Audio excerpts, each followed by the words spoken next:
Lorsqu'il était candidat à la présidence, Joe Biden a déclaré qu'il avait rencontré le président Xi à plusieurs reprises et qu'il le connaissait bien. Mais après 10 mois au pouvoir, les deux dirigeants des deux plus grandes économies n'ont eu que deux échanges téléphoniques. Bien que politiquement opposé au gouvernement Trump, celui de Joe Biden a cependant largement poursuivi des politiques hostiles contre la Chine. Du maintien des droits de douane à la construction d'alliances militaires et diplomatiques dans la région Asie-Pacifique, qui selon Beijing sont conçues pour réfréner la Chine, la première rencontre entre de hauts diplomates chinois et américains en Alaska en mars dernier fut amère. Washington critique ouvertement la Chine à propos de Hong Kong, du Xinjiang et de Taïwan. De son côté, la Chine accuse les États-Unis de violer sa souveraineté. Le gouvernement de Joe Biden a également poussé avec un succès limité certains de ses alliés en Europe à écarter la Chine et les entreprises chinoises de la technologie et du commerce de la chaîne d'approvisionnement, ainsi qu'à faire pression sur Beijing sur la question des droits de l'homme. La renaissance de ce qui a été baptisé Dialogue quadrilatéral pour la sécurité de l'Inde, du Japon, de l'Australie et des États-Unis, avec le tout premier sommet des dirigeants tenu à la Maison-Blanche en septembre, a également contribué à accroître les tensions.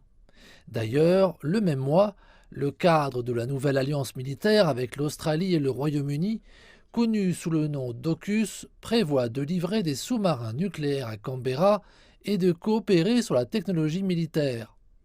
Les tensions à propos de Taïwan se sont également intensifiées. Les États-Unis ont déployé des officiers militaires formateurs sur l'île. De plus, Beijing, Washington et ses alliés ont intensifié leurs activités militaires dans le détroit de Taïwan. L'adhésion des États-Unis à sa politique d'une seule Chine a également été remise en question après la déclaration du président Biden sur une possible garantie de sécurité pour Taipei, déclaration sur laquelle Washington a fait marche arrière. J'ai parlé de Taïwan avec Xi. Nous sommes d'accord pour respecter l'accord de Taïwan. Voilà où nous en sommes et nous avons clairement indiqué que je ne pense pas qu'il devrait faire autre chose que de respecter cet accord. Mais alors que les tensions sont présentes, quelques signes semblent annoncer un dégel diplomatique. Le ministre chinois des Affaires étrangères Wang Yi a récemment rencontré pendant 6 heures le conseiller des États-Unis à la sécurité nationale Jake Sullivan lors d'entretiens en Suisse. La Chine et les États-Unis ont publié une déclaration surprise de coopération sur le changement climatique lors de la COP26 à Glasgow. Et alors que les problèmes d'inflation et de chaînes d'approvisionnement menacent la reprise économique américaine, il est question de relancer l'accord commercial de phase 1 de l'ère Trump et d'éventuelles réductions de droits de douane. La libération de la cadre de Huawei Meng Wanzhou de sa détention au Canada a également apaisé les tensions. Les États-Unis ont par ailleurs renouvelé leur présence au sommet de l'ASEAN, de l'Asie de l'Est et de l'APEC, mais n'ont adhéré à aucun des pactes commerciaux régionaux qui stimulent la reprise économique en Asie-Pacifique.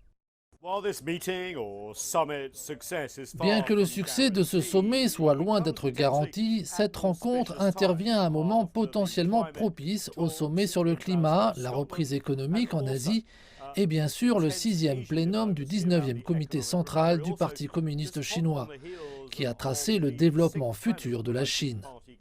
Alors que la Chine et les États-Unis sont satisfaits d'être en concurrence, les deux pays savent que lorsqu'ils coopèrent, le monde s'en porte mieux.